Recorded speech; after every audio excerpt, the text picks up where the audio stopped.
Hi, Justin. Two tough results in the last two games. How is the team trying to get over that and getting ready for the game on Saturday for Philadelphia? Yeah, I think a big thing is not overreacting. If you look at each game individually, Atlanta, honestly, we played quite well in the beginning and then just made a bunch of stupid mistakes in the end. That cost us the game. And then going down 1-0 so early versus Minnesota is like, it never sets you up for a good game.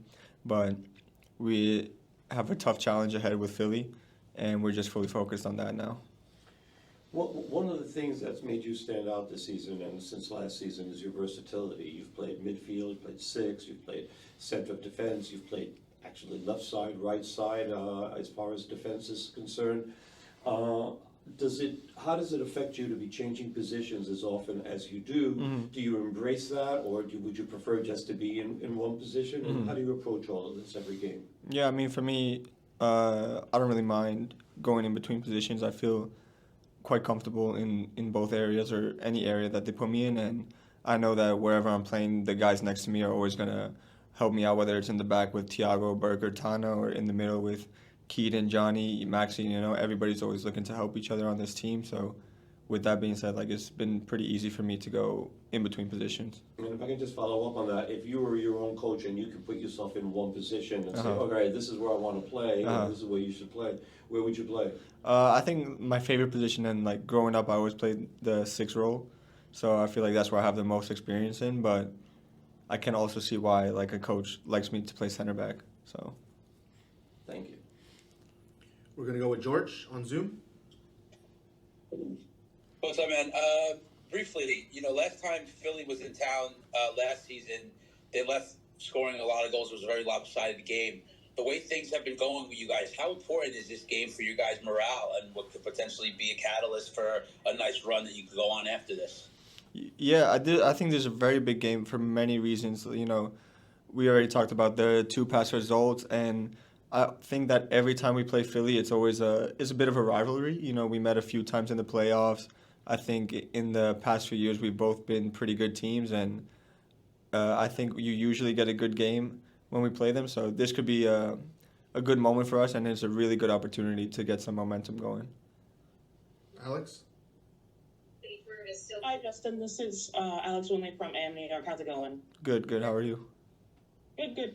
This weekend is a chance to bounce back against a Philly side that likes to press. How are you and your teammates preparing to handle that pressure and maintain control of the midfield and the defensive lines? Thanks.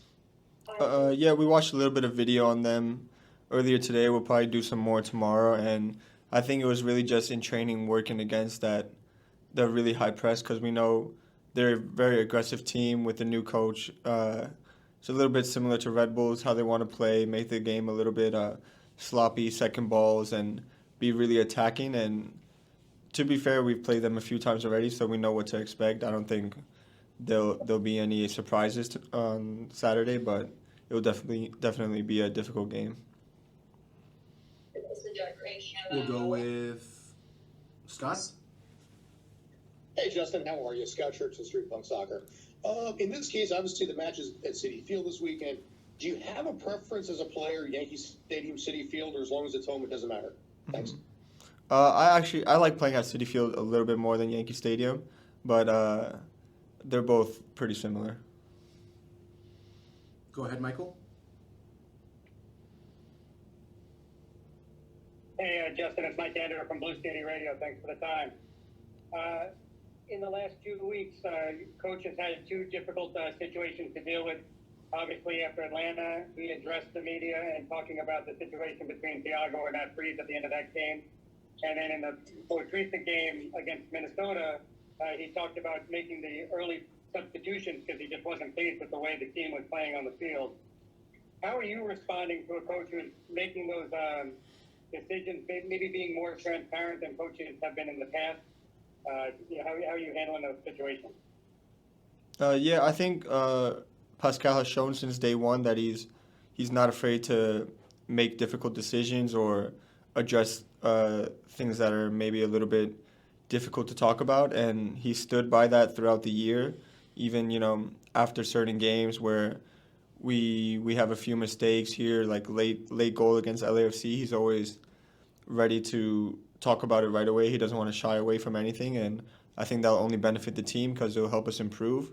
And it's still early in the season, but if we can learn from these moments going forward, I think it'll only help us. Michael, you have another one?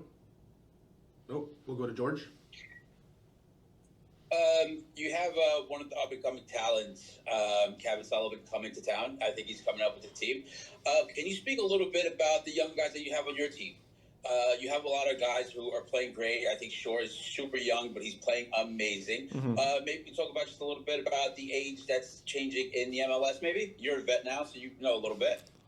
Yeah, I mean, to be honest, I think we're probably one of the teams that have a really good group of young guys that are training really hard every day. You know, you see Johnny Shore a lot this season, but there's also guys like Maximore, Seymour, Drew, even Peter coming up sometimes from the second team that they're really pushing and they're really fighting. They're all super hungry to get on the first team and or not to get on the first team, but to play. You see some of them making their debut already, and I think Johnny could be a good example for all of them to keep following what the steps he's been taking. But just in terms of the MLS, I think it's really good that all these kids are getting this opportunity.